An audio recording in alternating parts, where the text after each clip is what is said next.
Bonjour. Il y a quelques jours, une internaute m'a interrogé à propos de la notion de résistance en psychanalyse et les quelques échanges que nous avons eus m'ont donné envie de partager avec vous tous un point crucial concernant les résistances. Je voudrais m'appuyer pour cela sur les conférences d'introduction à la psychanalyse que Freud a rédigées pendant la Première Guerre mondiale. Dans l'une de ces conférences, Freud explique que l'humanité a subi au cours de son histoire, je cite, deux grandes vexations infligées par la science à son amour-propre. La première vexation est due à Copernic. Copernic qui établit que notre Terre n'est finalement pas le centre de l'univers, mais juste une poussière dans l'immensité de cet univers. La deuxième vexation est infligée par Darwin, qui renvoie l'homme à sa descendance du règne animal et finalement au caractère ineffaçable de sa nature bestiale. Et Freud d'ajouter que la mégalomanie humaine va subir une troisième vexation, la plus cuisante selon lui, de la part cette fois de la recherche psychologique. Celle-ci, écrit-il, va prouver au moi qu'il n'est même pas maître en sa propre maison et qu'il est réduit à des informations parcimonieuses sur ce qui se joue inconsciemment dans sa vie psychique. Alors, lorsque l'on considère aujourd'hui ces trois gifles infligées par la science, on voit que les résistances au fait que la Terre ne soit pas le centre du monde sont désormais rares. En revanche, il y a encore beaucoup de résistance à l'affirmation selon laquelle l'homme descend de l'animal. Mais c'est surtout la troisième vexation, la troisième blessure narcissique qui continue de susciter des résistances massives.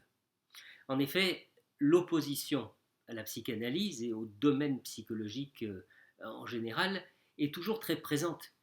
Elle peut être exprimée avec légèreté, avec indifférence, avec humour, avec dégoût et souvent avec une haine féroce. Elle témoigne toujours de l'énergie nécessaire pour tenir à distance, pour tenir refoulés ceux qui cherchent à s'échapper de l'inconscient. Je n'ai pas envie de tout remettre en question, on risque de découvrir des choses qu'on n'a pas besoin de savoir, je préfère encore me débrouiller avec mes symptômes, ça ne sert à rien d'aller fouiller dans l'enfance, c'est trop long, c'est trop cher, ça tourne toujours autour de la sexualité, etc., etc. Écoutez chacun de ces arguments et voyez comment les résistances se situent toujours à l'endroit très précis où le refoulé voudrait apparaître. Et n'allez pas croire que l'opposition à la psychanalyse se manifeste seulement dans le quotidien, au café du coin ou dans les débats intellectuels.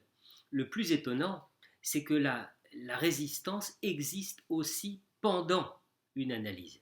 C'est curieux.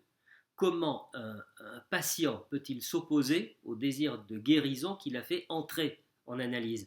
Comment des résistances peuvent-elles se manifester alors que le patient a entrepris un travail de fond pour guérir? Alors, revenons à la métaphore que nous propose Freud. Si nous sommes en ce moment même en séminaire et qu'un intrus se met à donner des coups de pied dans la porte de la salle en essayant de forcer l'entrée, il va d'abord falloir que j'aille refouler l'indésirable. J'aurai besoin de toute mon énergie verbale et peut-être même physique. Mais si j'arrive à refermer la porte et que l'intrus continue à tenter de forcer l'entrée, il va falloir que quelques personnes viennent me prêter main forte pour tenir la porte bien fermée. Comprenez donc que tout ce que l'on refoule demande une double dose d'énergie. D'abord de l'énergie pour refouler les pensées indésirables et aussi de l'énergie pour maintenir la porte fermée devant ces pensées indésirables. Quelle consommation d'énergie, quel gaspillage. Toutes ces résistances, pourquoi? Si le patient résiste, inconsciemment bien entendu, à la remontée de matériaux anciens, c'est parce que si ces matériaux devenaient conscients, ils n'auraient alors plus cours en tant que bénéfice infantile. Que risquerait-il alors de se passer? Vous vous allongez sur le divan,